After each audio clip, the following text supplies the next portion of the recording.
You ever have one of those moments where your entire life tilts sideways in the space of a few seconds? Where you feel like your blood has gone ice cold, but your brain is somehow on fire at the same time? That was me on a rainy Thursday night 6 months ago. I wasn't snooping. I wasn't looking for trouble. I was in the kitchen making tea while my wife was in the shower, singing along to some old Taylor Swift song like she didn't have a care in the world. Her phone was on the counter, buzzing every 30 seconds. Not the usual group chat pings, I know those. This was different. The screen lit up and I caught a name, Aaron, work. Normal, right? Except the preview text said, still thinking about last night. You were amazing. Next time, my place winking face dot. My first reaction was, nothing. My brain stalled. I stared at that glowing rectangle like it was a live grenade. I knew I had maybe 3 minutes before she came out of the shower. And here's the crazy thing, I didn't feel rage. Not yet. What I felt was, clarity.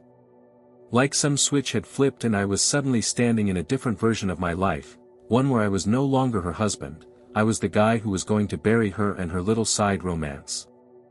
I didn't open the message. I didn't need to. I just took in the name, the tone, and the fact that she had lied to me just last night, saying she had to work late.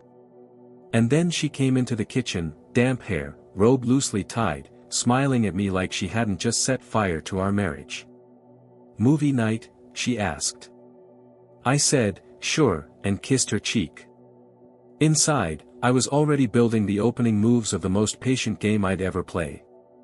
That night, she fell asleep on my chest during some forgettable Netflix drama. I didn't sleep at all. My mind was running at 100 miles an hour. I knew enough to know that confronting her now would just lead to tears, denials, maybe some half-truths. And then she'd cover her tracks better. No. If I was going to burn this bridge, I was going to make sure she was still standing on it when I lit the match. By 3 a.m., I had the outline of a plan. First step, find out exactly who Aaron really was, and exactly how deep this thing went. Second, collect proof. Real proof. Screenshots, photos, videos, stuff no one could argue with. Third, make sure that when I dropped the hammer, it didn't just hit her, it crushed him too. And so began my 6-month performance as the loving, oblivious husband. The next morning, I woke up before her. She was still curled up, breathing slow, a little smile on her face like she'd had the sweetest dreams. I made coffee, packed her lunch for work, kissed her goodbye at the door.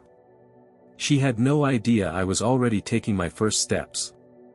Step 1 was creating a new email account. One she'd never seen, never typed into my laptop, never had a chance to link to me in any way. This account would be the vault, the place I'd dump every screenshot, every audio clip, every scrap of dirt until the day I'd need it. Step 2 was research. I spent the morning looking up phone tracking devices. Not the clunky, obvious stuff, I mean the kind that slips into a purse or attaches under a car seat and runs for weeks without needing a charge. By lunchtime, I'd ordered a GPS tracker and a discrete button camera off Amazon. 2-day shipping. Meanwhile, I started testing the waters in conversation. Little things, like, oh, you've been working late a lot lately, just to see how she'd react. Her eyes would flick away for a second, she'd smile, and say, yeah, big project. Almost done. I'd nod and let it drop. She thought she was winning. The tracker arrived on Saturday. She went grocery shopping while I caught up on laundry, which really meant slipping out to her car and tucking the tracker deep under the driver's seat. Small enough that she'd never see it unless she ripped the car apart. I also set up the camera in our living room, a tiny black dot on the bookshelf that looked like a decorative screw. Motion activated, high resolution. If she ever brought him here, I'd have it. The first week was quiet. Her GPS pings matched the office most nights, except for 2 occasions where she spent 2 hours parked in a residential street I didn't recognize. I pulled it up on Google Maps. Apartment complex. I didn't even have to click the street view to know. And then, on the 7th night, at exactly 8:47 p.m., the camera in our living room caught her walking in with him. Aaron. Tall, maybe mid-30s, neatly trimmed beard. They didn't waste time. He kissed her before the door even closed. I sat there in my home office, headphones on, watching live as they stumbled to the couch. For the first time, I felt the rage hit me. My hands were gripping the desk so hard my knuckles went white. But I didn't storm out. I didn't yell. I hit record and let the footage roll. When she came to bed that night, she smelled faintly of his cologne. I kissed her forehead, told her I loved her. She murmured, "Love you too," and curled into me. I stared at the ceiling until dawn, knowing the game had truly begun. Now that I had my first solid piece of proof, it wasn't enough. I wanted everything. Not just, she cheated, I wanted to know who this guy was, what he cared about, where he was weak. Because when the time came, I wasn't just going to expose them. I was going to detonate their lives like a controlled demolition. I started simple. LinkedIn. There he was, Aaron Mills. Project manager at some mid-sized marketing agency downtown. His profile was the kind of fake polished garbage you'd expect, overuse of the word innovative, photos where he's clearly trying to look taller. From there, I found his company website. Which led me to his client list. Which led me to two very interesting things. He handled accounts worth hundreds of thousands of dollars. He was very proud of his personal brand, posting on LinkedIn like he was some thought leader. File that away for later. Next, Facebook. Private profile, but his friends list was public. A few scrolls later, I had his mother's maiden name, his college, and, jackpot, a handful of posts from friends tagging him at bars, gyms, and restaurants. Most were recent. Some lined up suspiciously well with the nights my wife was working late. But I wasn't just going to stalk him. I was going to insert myself into his periphery without him knowing. That's where the bait came in. I made a fake social media profile, a believable-looking woman, similar age to him, with a curated feed of generic but flirty posts. I used royalty-free stock images of a model that weren't widely circulated, added a handful of random friends, and started interacting with public content in the same circles Aaron moved in. Within a week, she liked 2 of his posts.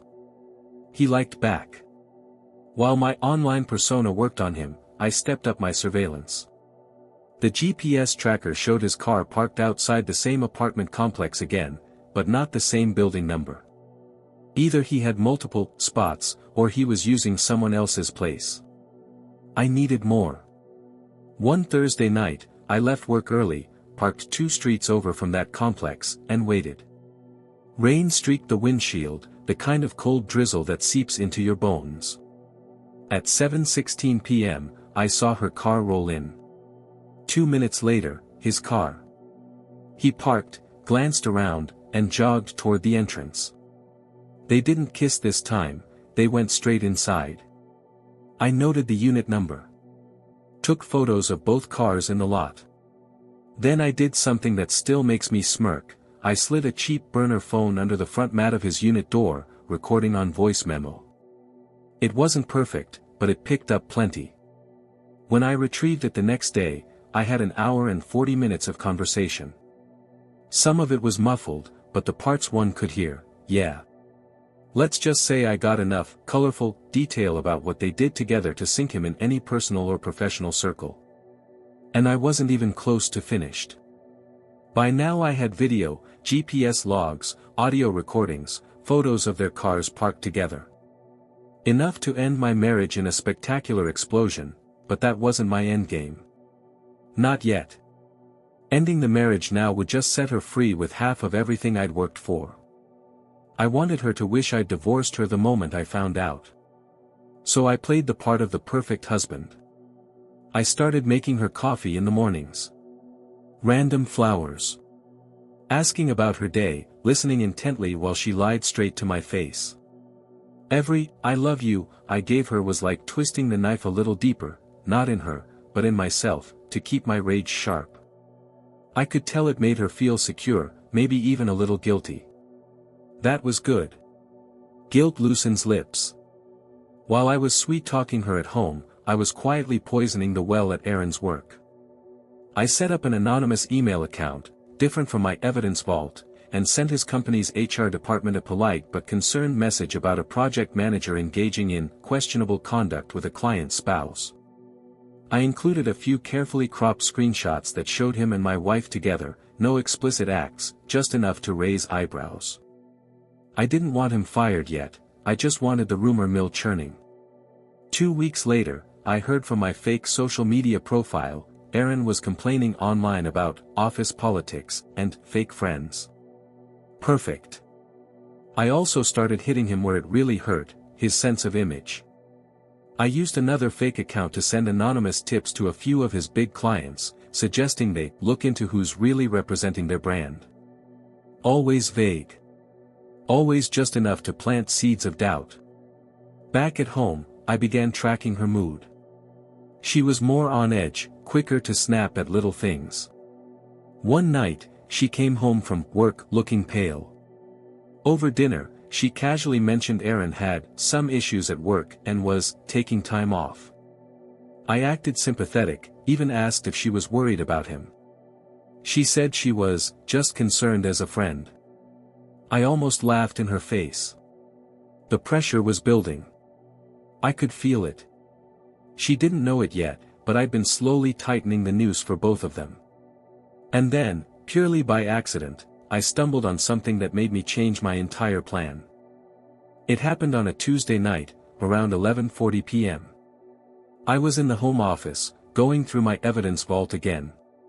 Not because I needed to, I knew every clip and screenshot by heart, but because I liked to remind myself why I was doing this. It kept me patient. She was asleep in the bedroom, or at least pretending to be. Her phone was charging on her nightstand. Normally, I didn't touch it, not directly. I had enough indirect access through tracking apps and the bug in her car. But that night, curiosity got the better of me. I crept in, unplugged it, and took it back to the office. She'd gotten sloppy. No password change in months. I went straight to her hidden photos folder.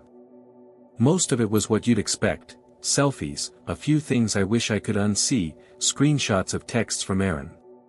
But then I found a set of images that stopped me cold. These weren't with Aaron. Different guy. Maybe late 20s, dark hair, tattoos on both arms. From the timestamps, these photos overlapped with weeks when I knew she'd been seeing Aaron. That meant she was cheating on both of us. I dug deeper into her texts. It didn't take long to piece it together: this guy was Aaron's younger brother. They'd met at some party, and from the tone of the messages, Aaron didn't know. The brother sure as hell did. There were a few lines where he joked about keeping secrets from Big Bro. My brain lit up like a switchboard. This was nuclear. If Aaron ever found out about this, it wouldn't just ruin their little fling, it would rip his family apart. For 2 days, I sat on it, thinking. The temptation to just drop those photos in Aaron's lap was huge, but that would cut my revenge short.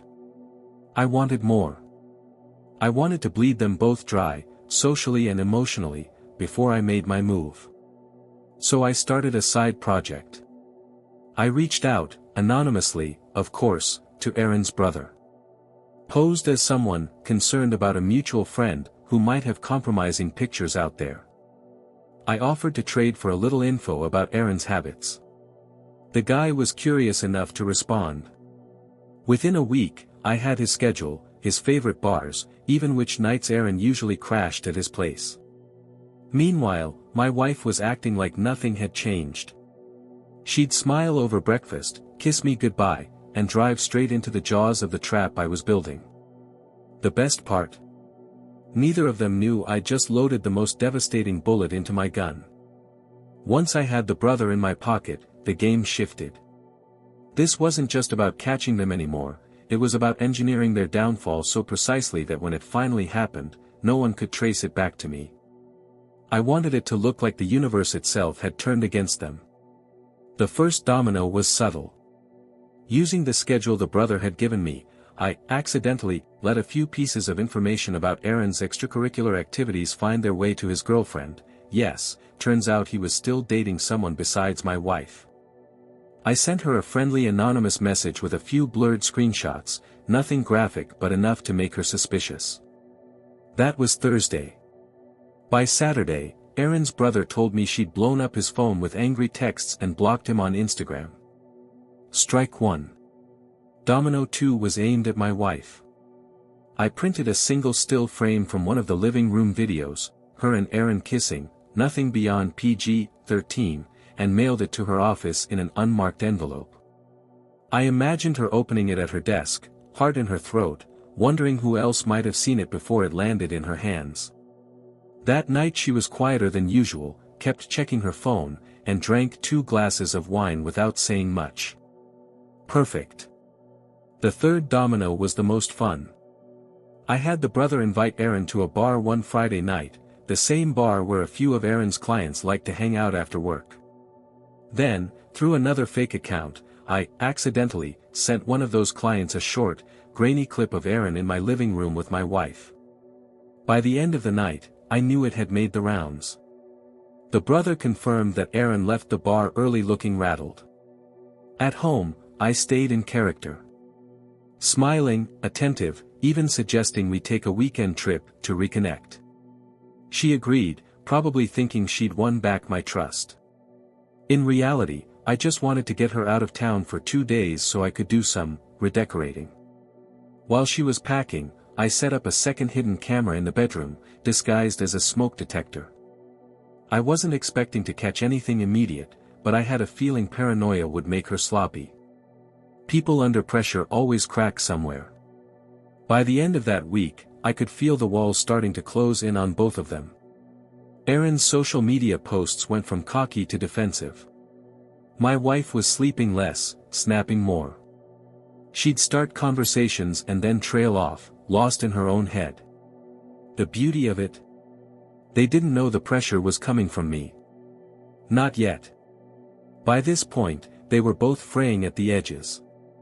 Aaron had gone quiet online, his client interactions thinning out.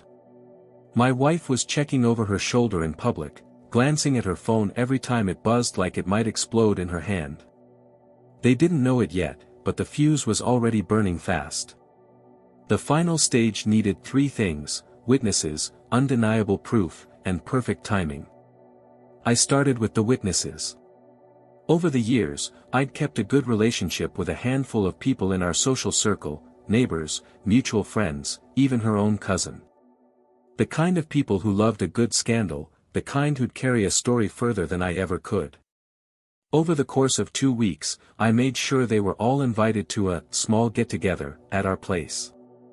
I sold it as a casual pre-holiday party, nothing special. She loved the idea, which told me she still thought I was playing the doting husband. Next came the proof. I already had more than enough dirt to level her and Aaron separately. But I wanted the kind of moment where there's no talking your way out, no, you misunderstood, no, it's not what it looks like. That meant catching them in the act, and making sure the right eyes saw it. The GPS tracker told me they'd been meeting less often lately. Probably out of caution. But Aaron's brother, my unwilling inside man, tipped me off that they had one last, private night, planned at Aaron's place the evening before our party. I felt my pulse slow when I read that text. That was it. That was the final brick. The timing had to be flawless.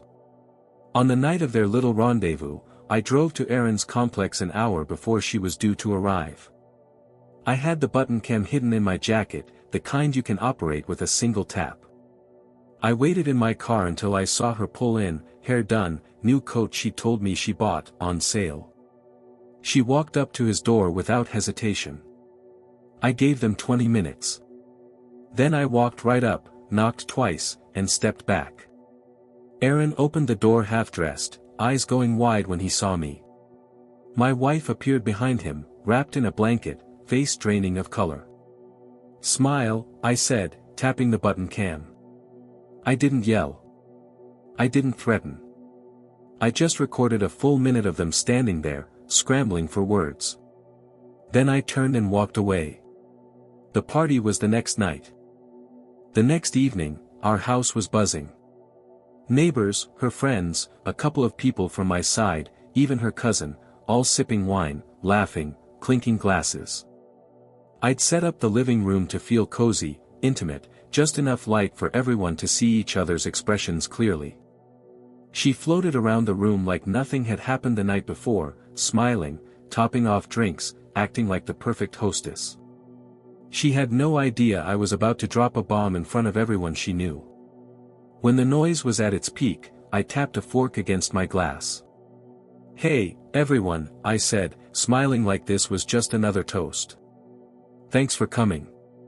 I wanted to share something personal." The room quieted.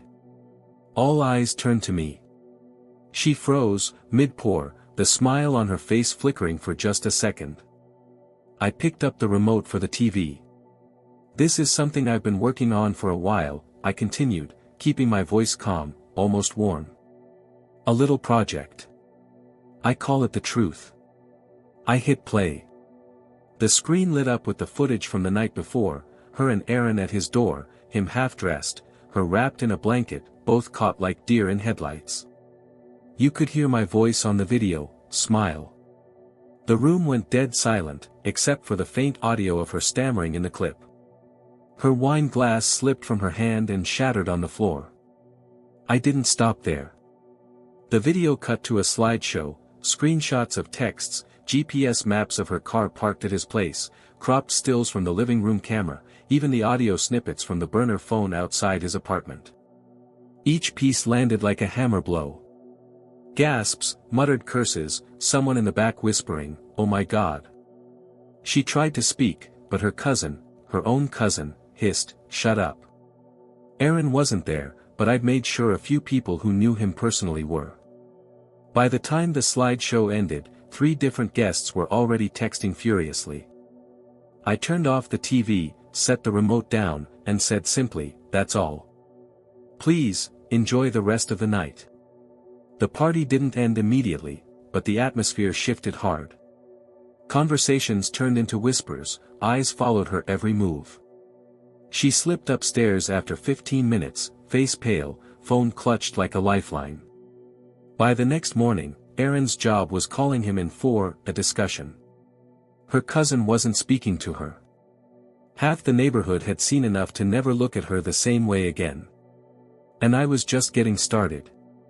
The morning after the party felt eerily calm.